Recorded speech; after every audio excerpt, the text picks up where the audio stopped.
Hey everybody, got done watching the Belgian Grand Prix qualifying just a little bit ago. Before I really get into the video, I have an angry rant that I need to get off my chest, and especially in regards mainly only to the FIA. There have been multiple occasions with this season, previous seasons, of not just being reactive enough, but not being proactive in the slightest, whether it be not waving double yellows when there's accidents and cars still on the track and allowing qualifying to continue. Other instances, like when Max crashed on the front straightaway in Azerbaijan and they didn't do anything, they just allowed the cars to keep going while Max is crashed in the middle of the road. No red flag or anything. I don't care if it's the last lap of the race. Like, you have to do that for safety reasons. And today was just another example of that. You had a heavy downpour coming on, even on the pit lane with 30 seconds to go before the actual final Q3 starts. You have Vettel and Lando, who both say, hey, these conditions are ridiculous. We don't feel safe out here. You have a world champion in a car out there saying, hey, these conditions aren't safe. You have a future world champion in Lando saying, hey, these conditions aren't safe, well before they even start the lap, and you do nothing. If there is anything that questions the safety of the drivers, it is the FIA's responsibility to red flag a session. They have the tools to measure that kind of stuff. They can tell when things are getting a little bit dicey, and they did nothing. I'm going to insert the clip right here where you see Lando take off. Lando would have had pole if it wasn't for this. Like, if they had stopped the session until it dried up a little bit, Lando would have had pole. But no, they're trying to stick to a deadline. Here's the video. Tell me what you think. He's now back in line. Yeah, oh, I see it. It just started to wander into an oversteer, and he had to correct it, and it was the correction that actually took him into the barriers. Now, mind you, right before that, like I said, Lando and Vettel both said that the conditions were too bad to go on. Shortly after the accident, Vettel's right behind Lando. You hear him yelling, I called it, I called it. We shouldn't be out here. Red flag, slow down, get your delta positive. Norris in Eau Rouge had a big shunt, lots of debris. Yeah, well, what the did I say? What did I say? Red flag? Yeah. It's unnecessary. Is he okay?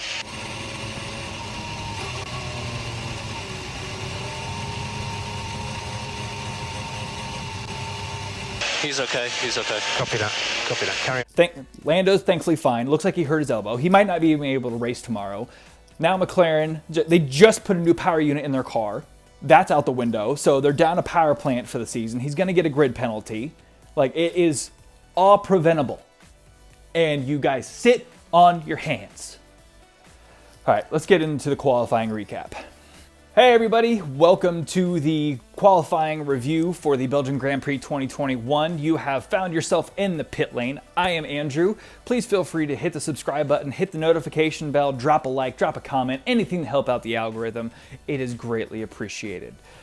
We had rain. I mean, what else can you say? It's going to lead to a crazy qualifying session, and it surely did. Obviously, you saw my rant in the beginning about Lando. That is off my chest. We have, obviously, from the beginning, from last week, there was another rain issue. So Lance Stroll and Valteri both have a 5-place grid penalty. So wherever they start, 5 places back from there. And Mercedes, especially Valtteri, did not look super hot today.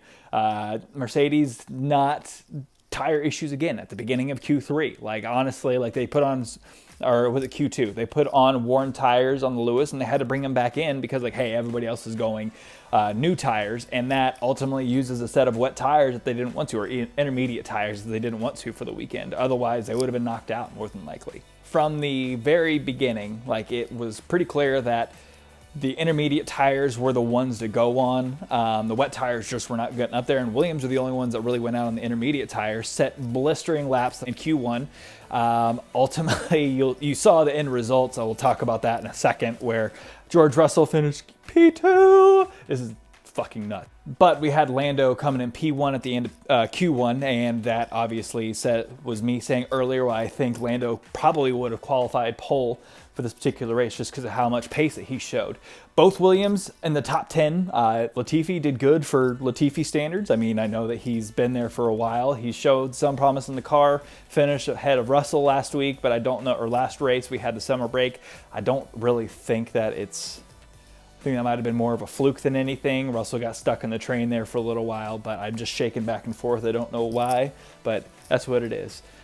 Just gotta dance it out. Q2. From the absolute start, it was pretty clear that the teams had no idea what was going on with the weather. You had teams like, hey, the rain's gonna come in the middle of Q2. Or, hey, like this right before, like we were saying, 30 seconds before Q3, it just became an absolute downpour. People going out on intermediate tires. I don't know if F1 teams have a meteorologist on staff. Not that they ever get anything right, but I think maybe they need to, especially for rain weekends like this. Again, Mercedes in Q2 just not showing pace that they normally would. They're definitely struggling in the wet weather. You saw them, the engineers, actually messing with Lewis's car before he went out doing stuff on the fins and everything like that. But I don't know if it really did much for them, like the tweaks that they made. Like they were scrambling, so who knows even if they got any good data off that. The drivers that were out in Q2 were as follows: Leclerc, Latifi, Sainz, Alonso, and Stroll. So, I mean, we lost both Ferraris. Like, honestly, that's shocking to me. They obviously did not get their setup right. And it showed, like, their pace was just not there. They both got knocked out. Alonso, he's just signed on another extension for next year, along with Sergio Perez. Congratulations, both of you. He just didn't like the wet. It was pretty clear. And Latifi out in Q2 as well, not able to keep the pace that George had.